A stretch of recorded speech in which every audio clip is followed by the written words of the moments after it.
City news Bharat में आपका स्वागत है। मैं हूं जहीरुद्दीन। आज हम मौजूद हैं एक ऐसी शख्सियत के साथ जो किसी तारू का मोहताज नहीं है। देख सकते हैं आप मेरे साथ बैठे हैं यहाँ पर जयपुर जिला कांग्रेस अध्यक्ष की दौड़ पद के दावेदार इकबाल खान जी।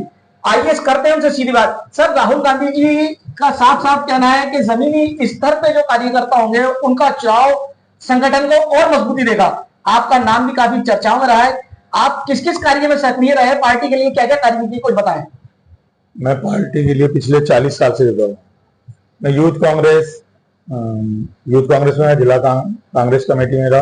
अभी प्रदेश कांग्रेस कमेटी में सेक्रेटरी हूँ और हाल ही में भी मुझे नसीराबाद विधानसभा संभाला था।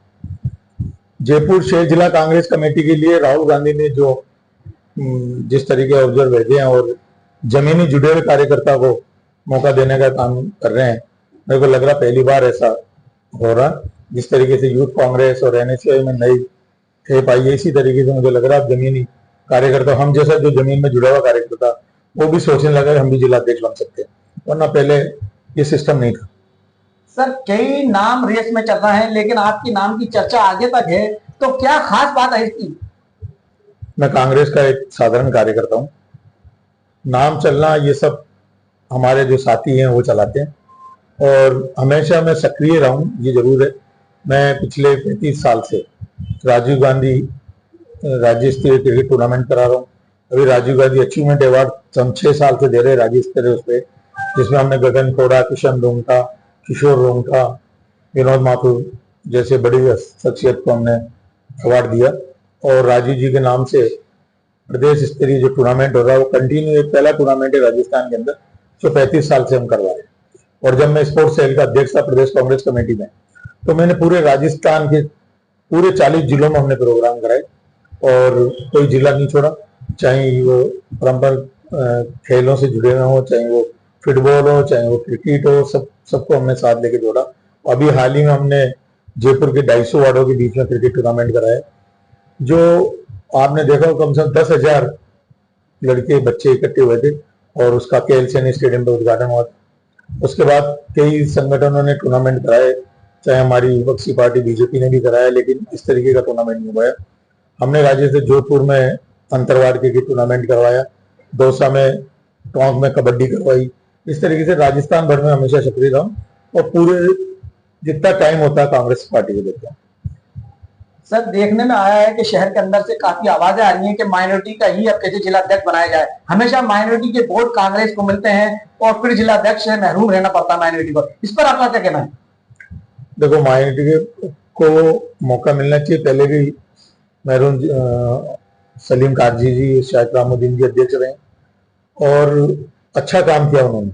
सलीम भाई की अध्यक्षता में जब थे तो हम सरकार बनी और हमारे जयपुर के अंदर कभी एक सीट आया करती थी, हम 2-2, 3-3 सीट जीतने लगे। तो जब जिलाध्यक्ष माइनॉरिटी के सलीम भाई रहे या फिर शायद रामुद्दीन जी रहे, उनके आने के बाद जयपुर में काफी बड़ा बदलाव आया। कभी हम जयपुर के अंदर सिर्फ एक नाम मात्र सीट जीता करते थे, लेकिन उनके बनने के बाद हम 3-3, 4-4 विधानसभा सीटें जीते रहे। सर, नगर निगम चुनाव के अंदर देखा पिछली बार कि कांग्रेस का वोट बना काफी टाइम के अंदर, और उसके अंदर जब चयन समिति करने का टाइम आया और जिनके विभाग मिलने चाहिए थे, चेयरमैन बनने चाहिए थे, लेकिन पार्टी ने कुछ दमंग नेताओं को कहे तो उन्होंने उन लोगों को आगे आने नहीं दिया। इसके बारे में आप क्या कहना चाहेंगे? उनको उनका हक नहीं मिला, ये नाराजगी भी कहीं ना कहीं पार्टी को नुकसान पहुंचाती है। ये जो मेयर का मामला था कि माइनॉरिटी का बढ़ना चाहिए, 30 पार्षद माइनॉरिटी के थे, 51 पे हमारा बहुमत था, लेकिन आला कमान ने कुछ सोचा होगा, हमारे प्रदेश स्तरीय नेताओं ने कुछ सोचा होगा। वो जो डिसीजन था पार्टी का, वो जो किया उस हमने माना भी और हमारे बोर्ड चला 4.5 साल। अभी बीजेपी ने उसको बंद कर दिया और बेईमानी से उन्होंने अपना बोर्ड बना लिया। सर, क्या बदलाव चाहते हैं राजनीति के अंदर? यहाँ अगर जयपुर जिले के अंदर अगर नाम चर्चाओं में है तो क्या बदलाव और बाकी है, अभी जो करने बाकी है पार्टी को करना चाहिए? देखो, कांग्रेस पार्टी में जब से राहुल गांधी जी ने कमान संभाली है, आप देखिए आर तिवारी जो एक साधारण कार्यकर्ता था, वो जिलाध्यक्ष बने, पार्टी ने टिकट दिया, थोड़ा सा मार के 500 वोटों से हार गई। तो राहुल गांधी जी के आने के बाद हमें ऐसा लगा कि जो जमीनी कार्यकर्ता जो कभी सपनों में भी नहीं सोच सकता कि जिलाध्यक्ष बने, अब वो भी सोचने लगा और सक्रिय कार्यकर्ता एक्टिव हो गए हैं कांग्रेस के, और आज स्थिति यह है कि जो गढ़ बीजेपी का चलाया जाता था, आने वाले समय में आप देखोगे इसी तरीके से काम होता रहा तो कांग्रेस आने वाले विधानसभा में ऑटो सिटी। सर, राहुल गांधी जी का कहना है कि वोट चोर गद्दी छोड़, इस पर आप क्या कहना चाहते हैं? राहुल गांधी जी बिल्कुल ठीक कह रहे हैं। हाल ही में आपने देखा महाराष्ट्र और हरियाणा में जो चुनाव है उसमें जहां कहीं ऐसा लग ही नहीं रहा था ये कांग्रेस हार रही है, बहुत आगे थी, हर सर्वे में सब में आगे थी। महाराष्ट्र में जहां लोकसभा जीत रहे, विधानसभा उन्हीं जगह बुरी तरह से हार रहे।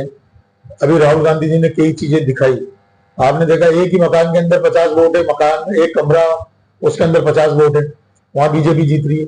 तो जिस तरीके से ये वोट चोरी कर रहे हैं और इस चोरी करके जीत रहे हैं, इससे देश और प्रजातंत्र खतरे में।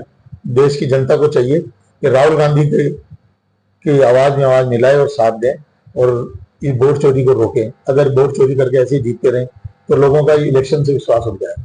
सर, महागठबंधन अभी बिहार के अंदर चुनाव है और तेजस्वी के साथ राहुल गांधी ने कई रैलियां करी और बड़े जोर शोरों से करी, इधर बीजेपी भी आज कर रही है, तो क्या लगता है कि बिहार के अंदर आपकी पार्टी चुनाव जीत पाएगी?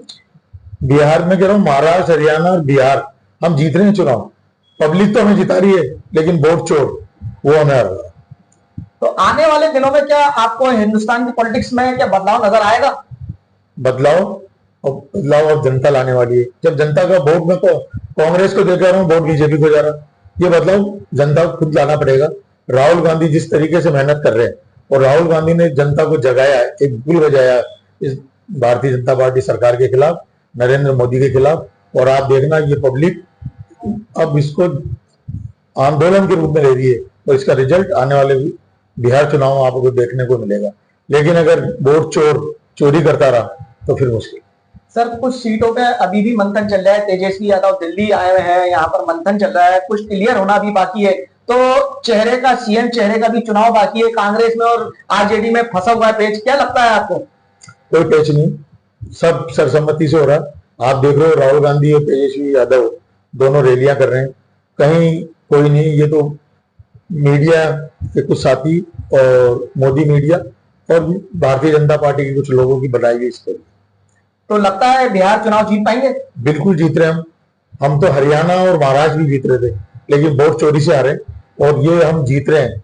अब वोट चोरी करता रहा तो बात अलग है, वरना हम ये इलेक्शन बहुत बड़े मार्जिन से जीतने वाले। तो ये थे खास बातचीत के लिए हमारे साथ इकबाल खान जी, जिनका कहना है कि अगर जनता सही रही और जनता ने साथ दिया तो एक बार बिहार के अंदर क्या पूरे देश के अंदर बदलाव आके रहेगा।